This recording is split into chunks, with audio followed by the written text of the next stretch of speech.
ઠંડીના ચમકારા વચ્ચે રાજ્યમાં ફરી એક વખત વાતાવરણમાં પલટો આવશે। 18 નવેમ્બર બાદ વરસાદી વાતાવરણ સર્જાશે। હવામાન નિષ્ણાંત અંબાલાલ પટેલે આગાહી કરી છે કે ગુલાબી ઠંડીની વચ્ચે ફરી એકવાર વાતાવરણ બદલાશે।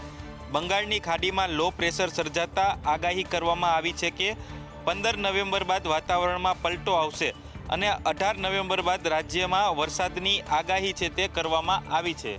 લગભગ 18 નવેમ્બર બાદ જે હવાનું હળવું દબાણ ઊભું થવાની શક્યતા રહી અને તારીખ 22 થી 26 બંગાળ ઉપસાગરમાં વાવાઝોડું બનવાની શક્યતા રહી અને આ વાવાઝોડાની અસર ખાસ કરીને દક્ષિણ પૂર્વીય તટના ભાગોમાં અને તામિલનાડુના દક્ષિણ ભારતના ભાગોમાં રહેવાની શક્યતા રહી। 15 નવેમ્બર સુધીમાં તો આકાશ સ્વચ્છ રહેશે, કોઈ મોટો પશ્ચિમ વિક્ષોભ આવવાની શક્યતા રહેશે નહીં। તારીખ 18 બાદ એક કમજોર પશ્ચિમ વિક્ષોભ આવવાની શક્યતા રહે અને માસના અંતમાં એક મજબૂત પશ્ચિમ વિક્ષોભ આવવાની શક્યતા ગણી શકાય। ફરી એક વખત વરસાદની આગાહી કરવામાં આવતા ખેડૂતોના જીવ તાળવે ચોટી। દિવાળીના સમયે ધારાસભ્ય કુંવરજી હળપતિના નામે 2 શખ્સોએ ઉઘરાણું કર્યું। આ મામલે ખુદ ધારાસભ્યએ ખુલાસો કર્યો છે। સુરત જિલ્લાના રાજકારણ અને ઔદ્યોગિક વર્તુળોમાં ચોંકાવનારી ઘટના સામે આવી છે। માંડવી વિધાનસભાના ધારાસભ્ય અને પૂર્વ મંત્રી કુંવરજી હળપતિના નામનો દુરુપયોગ કરીને દિવાળીના તહેવાર દરમિયાન કિમ 4 રસ્તા જીઆઈડીસી વિસ્તારમાં ઉદ્યોગકારો પાસેથી 2 શખ્સો દ્વારા ઉઘરાણું કરવાનો પ્રયાસ કરવામાં આવ્યો હતો। આ મામલો ત્યારે સપાટી પર આવ્યો છે જ્યારે ખુદ ધારાસભ્ય એક જાહેર કાર્યક્રમમાં આ અંગે સ્પષ્ટતા કરવી પડી હતી।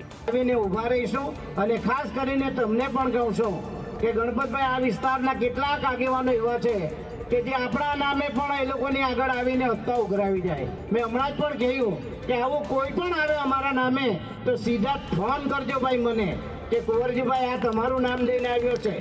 અને હમણાં જે દિવાળીના ટાઈમમાં એક ઘટના બની ગઈ છે, ભાઈ ગોટુભાઈ અને કોઈ મુકેશભાઈ કરીને મારા નામે આવ્યા હતા। સુરતમાં ધર્મ પરિવર્તન કરાવવાના પ્રયાસને લઈ હોબાળો મચ્યો હતો, જેમાં હિન્દુ સંગઠનોએ વિરોધ નોંધાવ્યો। કેટલાય વિસ્તારોમાં લોકોને ડરાવી, ફોસલાવી કે પછી લાલચ આપી ધર્મ પરિવર્તન કરાવવામાં આવતું હોય છે, ત્યારે સુરતમાં પણ એક આવો જ બનાવ બનતા અટકાવવામાં આવ્યો છે। સુરતમાં ધર્મ પરિવર્તનના પ્રયાસને લઈ હોબાળો કરવામાં આવ્યો। ધારાસભ્ય મનુ પટેલની હાજરીમાં હિન્દુ સંગઠનોએ ખ્રિસ્તી મશીનરીઓ પર પહોંચી વિરોધ કર્યો હતો। ધારાસભ્ય મનુ પટેલે કહ્યું કે ખ્રિસ્તી મશીનરીઓનું આ એક મોટું ષડયંત્ર છે। એની અંદર છેલ્લા 3 મહિનાથી ધર્મ પરિવર્તન માટે નાના આપણા જે ગરીબ માણસો હતા, વિસ્તારના માણસો હતા, નાના માણસો હતા, એમને ફોસલાવીને બહેલાવીને એ લોકોને ધર્મ પરિવર્તન કરવા માટે કોશિશ કરતા હતા કે આ બહુ મોટું ષડયંત્ર છે।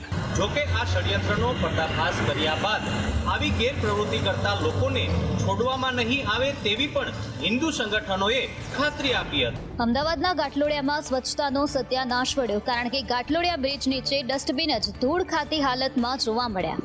અમદાવાદના ગાંઠલોડિયામાં સ્વચ્છતા પ્રણાલી પર ગંભીર સવાલો ઊભા કરતા દ્રશ્ય જોવા મળ્યા। ગાંઠલોડિયા બ્રિજ નીચે મોટી સંખ્યામાં ડસ્ટબિન ધૂળ ખાઈ રહ્યા છે। એક તરફ કેટલાક રોડ પર કચરાના ડસ્ટબિનનો અભાવ છે, જેથી કચરાના ઢગલાઓ થઈ રહ્યા છે, અને બીજી તરફ ડસ્ટબિન બિનજરૂરી રીતે બ્રિજ નીચે ધૂળ ખાઈ રહ્યા છે। બિનજરૂરી જગ્યાએ ડસ્ટબિનને ધૂળ ખાતા જોઈ રહીશોમાં તંત્ર સામે રોષ પણ જોવા મળ્યો છે। રહીશો કહી રહ્યા છે કે ડસ્ટબિનની માંગ કરાઈ છે, તેમ છતાં પણ ફાળવણી નથી કરાતી, અને બીજી તરફ ડસ્ટબિન પણ કચરાના ઢગલાની જેમ પડ્યા છે। ધૂળ ખાતા ડસ્ટબિનને જોઈને સ્થાનિકોમાં રોષ જોવા મળ્યો, ત્યારે સ્થાનિકોએ કહ્યું કે તંત્ર જનતા માટે કામ કરે તો સારું। યાત્રાધામ ડાકોરની અંદર સેફટી અને વિકાસને લઈ અને મહારાજે દુઃખ વ્યક્ત કરતા કહ્યું છે કે વિકાસ ડાકોર સુધી નથી પહોંચ્યો।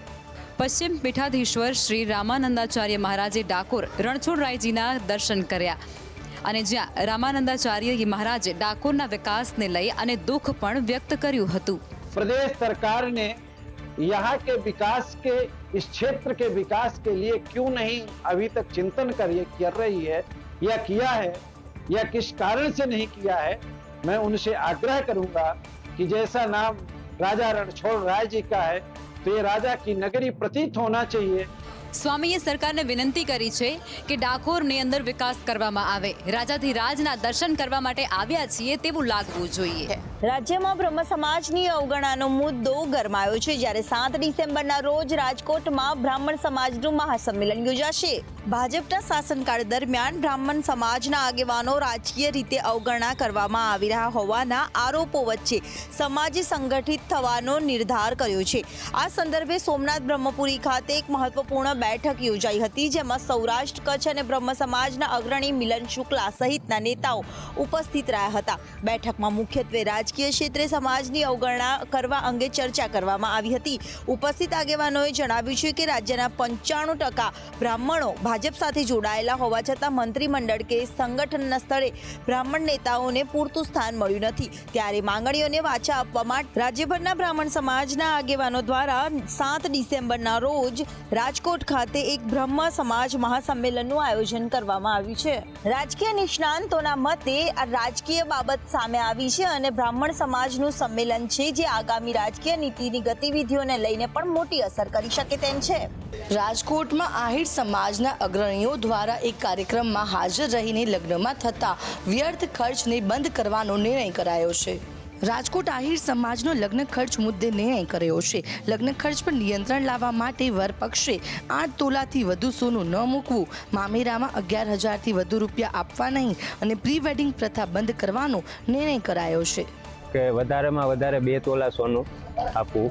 પછી જેવા પ્રસંગો છે, માની લો અત્યારના પ્રસંગો છે કે ભાઈ શ્રીમંતના પ્રસંગો છે કે લાડવાના પ્રસંગો છે, તો એમાં ઘર પૂરતું મર્યાદિત રહે એવા પ્રસંગ. અને એક ખાસ છે કે પ્રી વેડિંગ એ સદંતર બંધ કરવાનું રહેશે.